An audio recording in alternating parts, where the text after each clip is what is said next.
하나님 말씀을 보겠습니다. 잠언 11장 25절 말씀입니다. 잠언 11장 25절 말씀입니다. 제가 읽겠습니다. 구제를 좋아하는 자는 풍족하여질 것이요 남을 윤택하게 하는 자는 자기도 윤택하여지리라. 제가 쉬운 성경으로 한 번 더 읽겠습니다. 후한 사람은 잘되고 남을 기분 좋게 하는 자는 자기의 기분도 좋아진다. 오늘은 제가 이 본문으로 지금은 서로를 돌아볼 때입니다 라는 제목으로 같이 말씀을 나누겠습니다.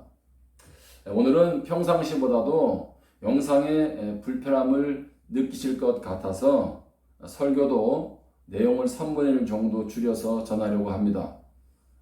벌써 설교가 줄어든다라고 하니까 즐거워하는 분들이 계시는 것 같습니다.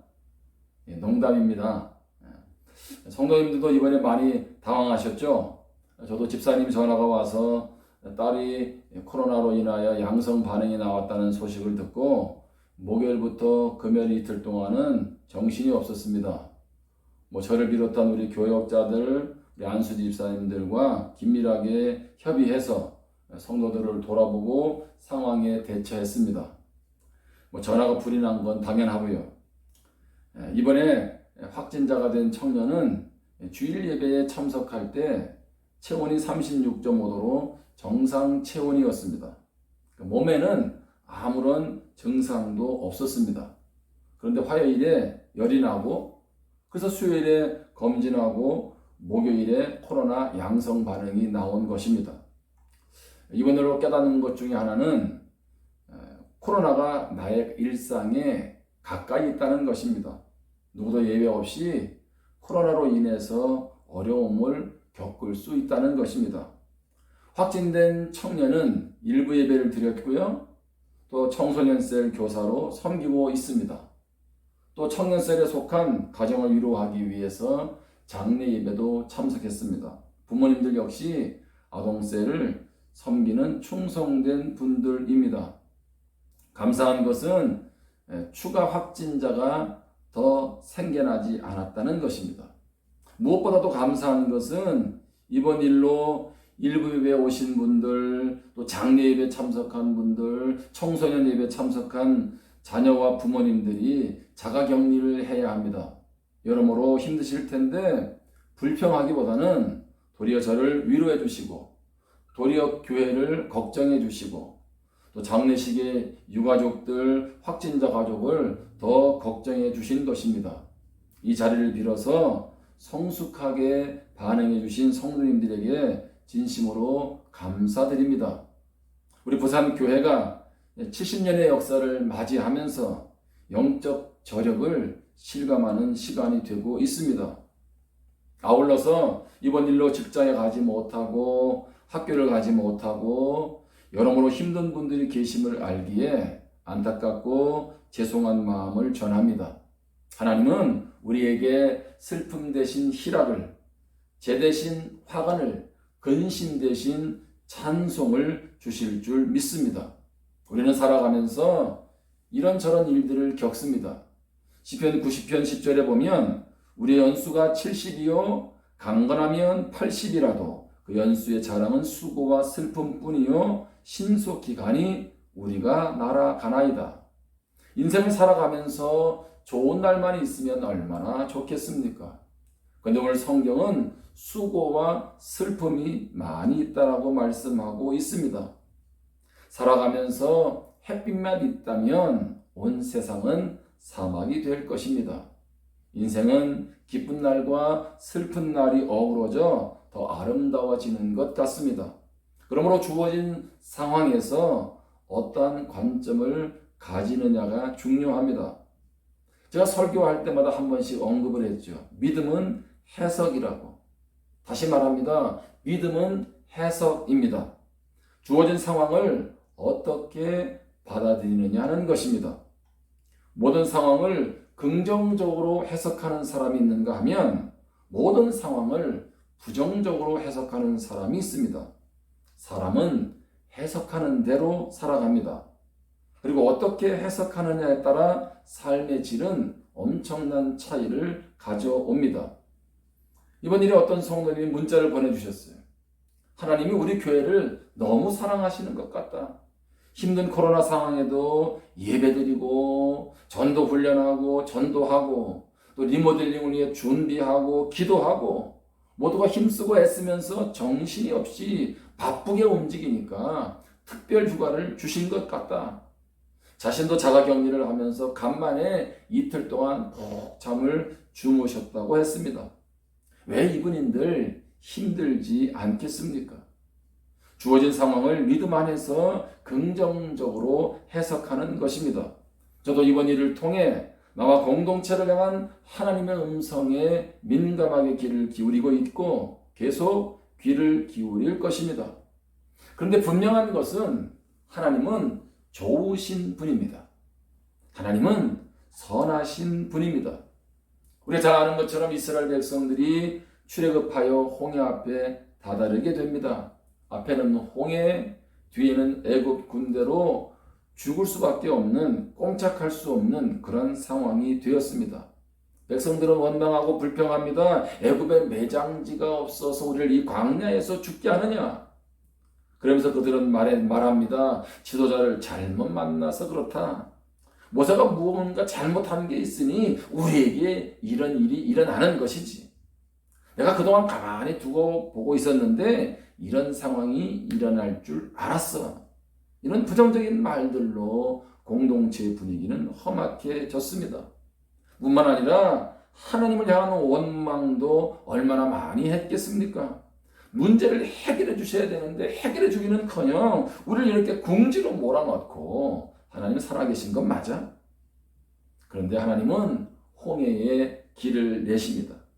그러면 하나님은 왜 그들을 홍해 앞에 서게 하셨습니까? 하나님이 살아계심을 보여주시기 위함입니다.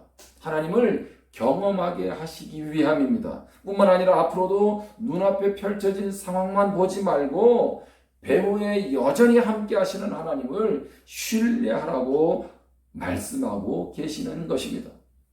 상황이 계속 우리의 기대대로 되어지지 않을 수 있습니다. 그럼에도 불구하고 하나님을 신뢰하고 바라보라는 것입니다. 주님이 어떠하심을 묵상하고 주님을 기대하고 바라보시기를 바랍니다. 이런 하나님을 경험하고 묵상하다 보면 기대가 생깁니다. 이번 일을 통해서 하나님은 우리를 어떻게 인도해 가실까? 하나님은 이번 일을 통해서 나의 삶을 어떻게 인도해 가실까 기대하게 된다는 것입니다. 위기는 도리어 공동체가 견고해지고 하나가 되며 한 단계 더 도약할 수 있는 계기가 되기도 합니다. 아직 이번 일들로 어려움이 생겨서 마음이 정리가 되지 않고 심란한 분들도 계실 것입니다. 주님이 붙들어 주시길 기도하겠습니다. 이런 상황에서 우리는 어떻게 해야 할까요? 누구누구 때문에라고 탓해서는 안 됩니다. 나도 본의 아니게 다른 사람에게 피해를 줄 수 있습니다. 상대방의 입장에서는 역지사지의 마음을 가져야 합니다.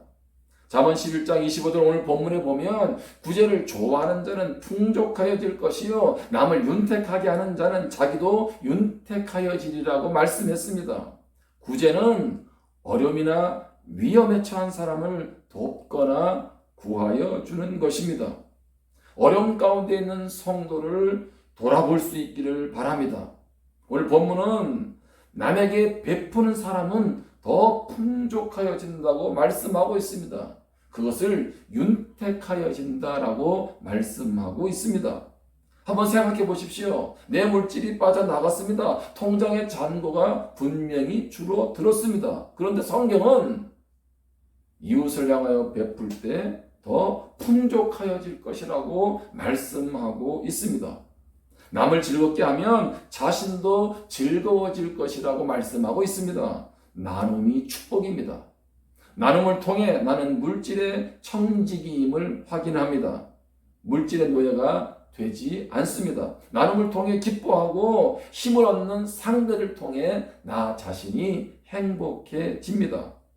그래서 나눔에는 묘한 중독성이 있습니다. 나눔의 규모, 크기는 중요하지 않습니다. 나눔 자체가 중요합니다. 저희 집에도 온 가족이 자가 격리를 하니까 성도님들이 이모저모로 섬겨주고 계십니다. 참 감사를 드립니다. 그런데 저희 집은 이제 안 섬기셔도 됩니다. 넘쳐나서 그런 것이 아닙니다. 마음만 충분히 받겠습니다. 관리집사님 부부, 우리 부교육자들, 그리고 주변의 셀 식구들을 잘 돌보아 주시기 바랍니다. 얼마 전에 제가 돈가스와 함께 맛있는 음식을 배달받아가지고 집에서 식사를 한 적이 있습니다. 친구 목사님 아들이 보내온 것입니다. 친구 목사님 아들은 호주에서 요리 학교를 다니고 이제 마무리를 하는 시점에 코로나로 인해서 어쩔 수 없이 한국으로 들어오게 되었습니다. 자가격리를 2주간 할 때인데 제 마음에 한국 음식이 얼마나 먹고 싶을까 그런 생각이 들어서 제가 비빔밥하고 토속 음식을 배달해 주었습니다. 그때 그 도시락이 너무 고마웠었다며 지금 잠시 친구 가게를 도와주면서 저에게 감사를 표현한 것입니다. 저는 시간도 제법 흘렀고 대단한 섬김도 아니었기에 잊고 있었는데 본인은 그렇지 않았던 모양입니다. 잠언 17장 17절에 보면 친구는 사랑이 끊어지지 아니하고 형제는 위급한 때를 위하여 낳느니라고 말씀하고 있습니다. 친구는 사랑이 끊어지지 않습니다. 어려울 때 나 몰라라 하는 것이 아니라 어려울 때 누구보다도 발벗고 나서서 도와주는 것이 친구라고 말씀하고 있습니다. 내가 나눈 사랑이 나는 별것이 아니라고 생각되어도 상대방에게는 큰 위로와 격려가 될 수 있다는 것입니다. 물론 나눈다는 것은 물질만을 의미하는 것은 아닙니다. 잠언 15장 23절에 보면 사람은 그 입의 대답으로 말미암아 기쁨을 얻나니 때에 맞는 말이 얼마나 아름다운고. 서로에게 때에 맞는 말을 할 수 있기를 바랍니다. 따뜻한 말 한마디, 문자 하나도 큰 격려가 됩니다. 직장을 나가지 못하게 되었음에도 여러 성도님들이 문자를 보내주셨어요. 덕분에 휴가를 하게 되었습니다. 목사님 이번 일로 공동체가 더 하나 되고 더 도약하게 될 것 같습니다. 지구촌의 고통을 느끼고 감당하라는 초대 같습니다. 목사님 힘내세요. 잘 이겨낼 것입니다. 저도 이런 문자를 받으면서 많은 힘과 격려를 얻었습니다.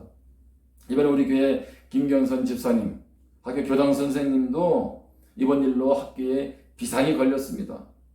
우리 교회 언니의 코로나 확진을 모르고 동생이 등교했습니다. 근데 감사하게도 학생의 음성이 나오고 학교도 안정을 찾게 되었습니다. 집사님도 지금 집에서 자가격리를 하고 계시는데 부장교사 중에 독실한 불교 신자가 있는데 이렇게 말을 한다는 거예요. 교회가 기도를 많이 하는가 봅니다. 왜냐하면 코로나가 더 이상 확산되지 않고 학교도 안정된 것을 보고 한 이야기입니다. 그러면서 이분이 그러시더라는 거예요. 이제 큰일이 있을 때는 교회를 가야 되겠다고. 이제 한 이야기를 하고 마무리하겠습니다. 평양에만 교회가 있던 우리나라 초대 교회 때의 이야기입니다. 믿음이 좋은 여성도가 평양에서 진남포로 이사를 가게 되었습니다. 진남포에 가서도 평양을 오가면서 주일 성수를 했습니다. 토요일에 출발해서 월요일에 돌아오는 신앙생활을 하면서 진남포에 예배당이 생기도록 기도했습니다. 한 번은 달구지에 두 아들을 태우고 가는데 형제들끼리 막대기 장난을 하다가 옆을 지나던 말의 눈을 찌르게 되었습니다. 말이 놀라 뛰는 바람에 타고 있던 사람이 중심을 잡지 못하고 떨어져 중상을 입게 되었습니다. 모두가 눈 깜짝할 사이에 일어난 일입니다. 형제는 경찰서로 연행되어 재판을 받았습니다. 재판장이 누가 그랬느냐고 묻자 형도 자기가 한 일이라고 말을 하고 동생도 자기가 한 일이라고 말을 했습니다. 난감해진 재판장이 어머니를 불러서 의견을 물었습니다. 신앙심이 깊은 여성도는 이렇게 말했습니다. 벌을 받는다면 작은 아들에게 내려주십시오. 저는 이 가정으로 개가를 했습니다. 큰 아이는 전처의 소생이고 작은 아이는 제가 낳은 아들입니다. 검사가 그 말에 감동을 받아 이렇게 물었습니다. 당신은 무엇을 하는 사람입니까? 여성도는 대답했습니다. 저는 예수 믿는 사람입니다. 예수 믿는 사람은 그러면 다 당신 같은 사람이 되는 것입니까? 네, 예수 믿는 사람은 모두 그렇게 됩니다. 그러자 재판장이 크게 감동을 받아서 다음과 같이 말했습니다. 내가 돈을 줄 테니 진남포 땅에 예배당을 세워 당신 같은 사람이 많이 생기도록 해 주십시오. 그렇게 해서 진남포에 첫 예배당이 세워졌습니다. 그리스도인은 다르게 살아가는 사람입니다. 지금이 힘든 이 시기가 세상 사람과 다른 모습을 보여줄 때입니다. 어쩌면 주변으로부터 속상한 말 들을 수 있습니다. 따가운 눈총 받을 수 있습니다. 그럴수록 그리스도인답게 행동할 수 있기를 바랍니다. 이번 일은 별 어려움 없이 지나가게 하실 것입니다. 다시 말합니다. 하나님은 별 어려움 없이 지나가게 하실 것입니다. 이번 일이 우리 모두에게 두고두고 간증이 되게 하실 것입니다. 다시 말합니다. 이번 일이 두고두고 우리에게 간증이 되게 하실 것입니다. 그리고 이제 우리는 전후에도 깊어질 것입니다. 모두가 한마음 한뜻 되어 이 상황을 잘 이겨내실 줄 믿습니다. 또한 이번 일로 어려움 겪는 분들에게 주님이 함께 하시기를 기도할 것입니다. 히브리서 10장 24절은 그리고 서로 마음을 써서 사랑과 선한 일을 하도록 격려합시다. 새 번역은 그렇게 되어 있습니다. 사랑과 선행으로 서로를 격려하며 어려움을 극복하기를 주님의 이름으로 간절히 축원합니다. 같이 기도하겠습니다. 하나님 아버지, 코로나로 인하여서 모든 성도들이 어려움 가운데 있지만 이 모든 상황들을 하나님이 보고 계시고 알고 계시는 줄 믿습니다. 하나님, 이 상황을 통해서도 하나님은 합력하여 선을 이루실 줄 믿습니다. 우리가 눈앞에 있는 상황 앞에 힘들고 어렵다고 주저앉아 있는 것이 아니라 하나님을 바라보게 하시고 하나님을 기대하게 도와 주시옵소서. 하나님은 이 일을 통해서 우리 가운데 하나님의 영광을 드러내실 줄 믿습니다. 특별히 코로나로 인하여 자가격리하고 있는 성도들을 위로하여 주시기를 원합니다. 우리 사랑하는 자녀들을 위로하여 주시기를 원합니다. 또한 우리의 일터를 지켜주시기를 원합니다. 우리의 모든 형편과 처지를 아시는 하나님께서 막혀있는 부분들을 뚫어주시고 도리어 이 상황이 지나고 나서 더 하나님이 행하셨음을 고백하고 감사할 수 있는 우리 모두가 될 수 있도록 주여 도와 주시옵소서.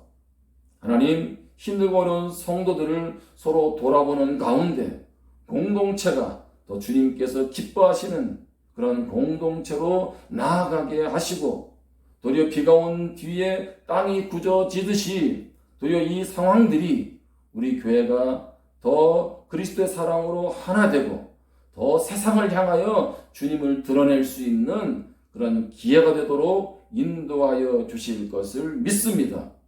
우리 모두가 그리스도의 흔적을 가진 자로서 세상 가운데 빛을 발할 수 있도록 주여 도와 주시옵소서.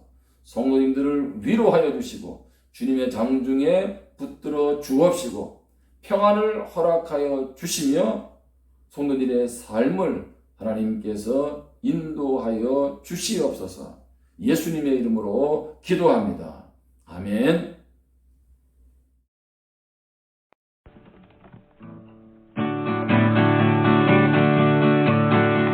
주를 앙모하는 자 올라가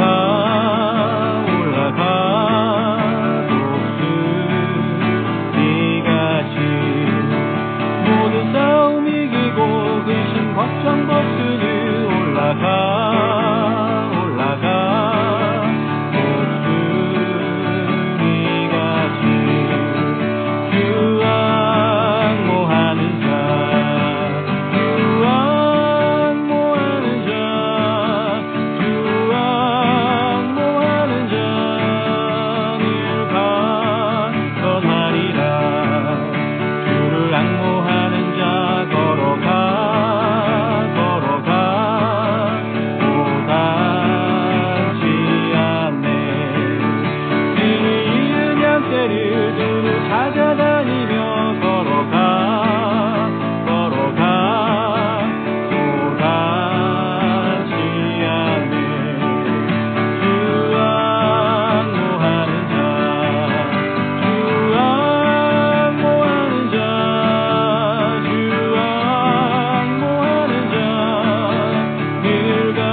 이제는 우리 주 예수 그리스도의 은혜와 하나님 아버지의 사랑과 성령 안에서 교제케 하심이 오늘 지금이 서로를 돌아보고 섬기며 사랑할 때임을 기억하고 그렇게 실천하고 믿음으로 살아가기를 원하는 사랑하는 성도들에게 영원토록 함께 하시기를 예수님의 이름으로 간절히 축원하옵나이다. 아멘.